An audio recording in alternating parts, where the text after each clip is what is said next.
Playing this over again, one thing that really stood out to me was the level design. The levels feel like winding mazes you're exploring, and the puzzles you're given are challenging. Best of all, it actually respects you enough to solve them. Looking at you, Zelda. A lot of the puzzles require you to think about the environment and how you can interact with it. You're rewarded for exploring, and that's just wonderful. After a while, you notice the recurring puzzle types, but it still finds ways to keep up in the challenge. Honestly, they take a lot of design cues from Zelda.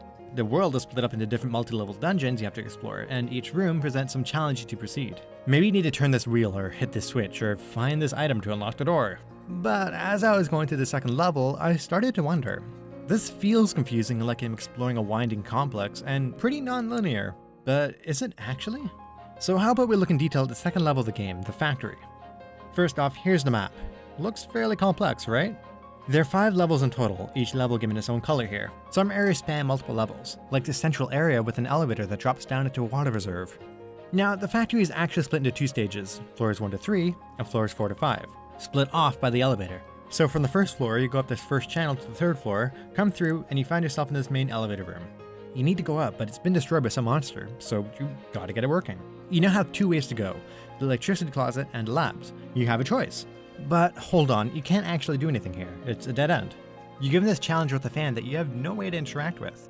So you go to the labs, you explore a bit, and eventually get stuck in this room. But as luck would have it, you get an item here you can use. And in a kind of Metroid style, you have to immediately use said item to escape.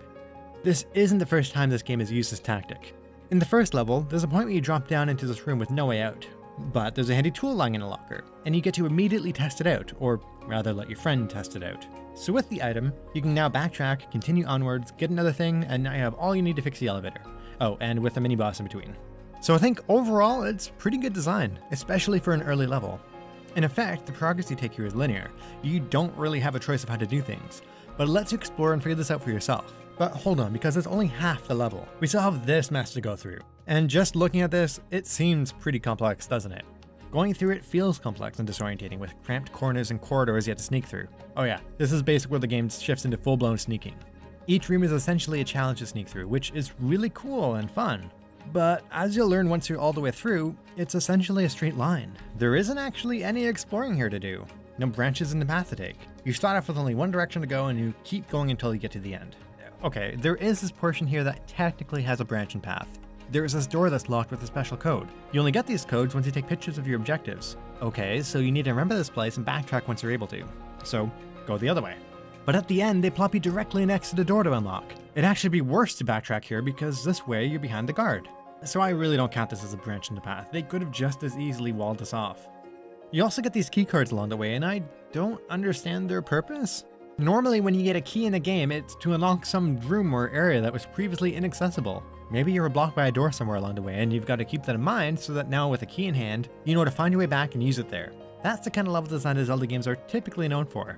They require you to think about the layout of the level as a puzzle to navigate in itself. But in this game, you're given the key in the same room that you need it. I mean, why did they even bother? You could have easily just put a button to click here, or make the exit go through the guarded area. There's no point to this. Often you don't notice the keys at all because you hardly encounter a situation where you don't have the key you need. It's kind of a weird design choice. So this level is kind of a mixed bag. You've got a nice beginning bit, but then an incredibly linear second half. I think it'd be easy to illustrate this if I graph it out visually.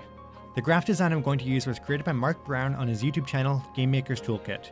If you've never heard of him, I highly recommend you go check him out. He makes excellent videos on game design, level design, and all sorts of things. I especially recommend you check out his series Boss Keys, where he analyzes every Zelda dungeon ever made.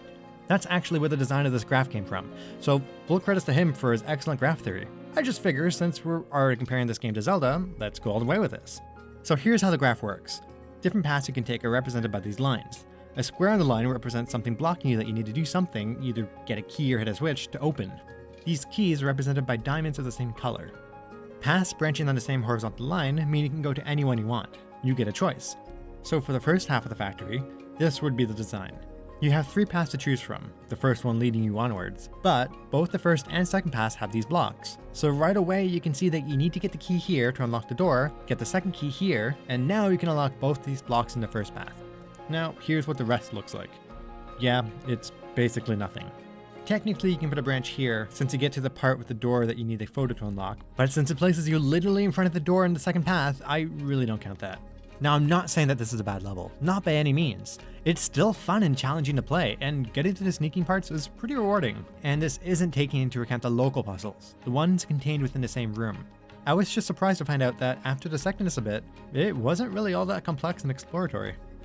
For fun, let's quickly look at 2 more levels. Here's the first level, Black Isle. You basically get 1 block, this grate, and you have to go get that tool I mentioned before. So you get it, you backtrack, and you continue. Nice and simple. The third level really surprised me. Take a look at this. So the first bit is pretty straightforward stuff. You're blocked, you go and get something, you come back and continue. Same as the first level. But then you come to here. You get 3 different options to go through in any order you want. Each path has lots of local puzzles and sneaking, and at the end, you get your objective photo. Once you get all 3, you finish the level. This was by far the most interesting, since you had to really think about how to get into each disconnected area. The sad part about this game is that there are only 4 major levels in total. The game could stand to be a bit longer, and it seems like it starts wrapping up just as it's getting good. Overall, I'm pretty impressed with the level design. Local puzzles are challenging and really ask you to explore the environment.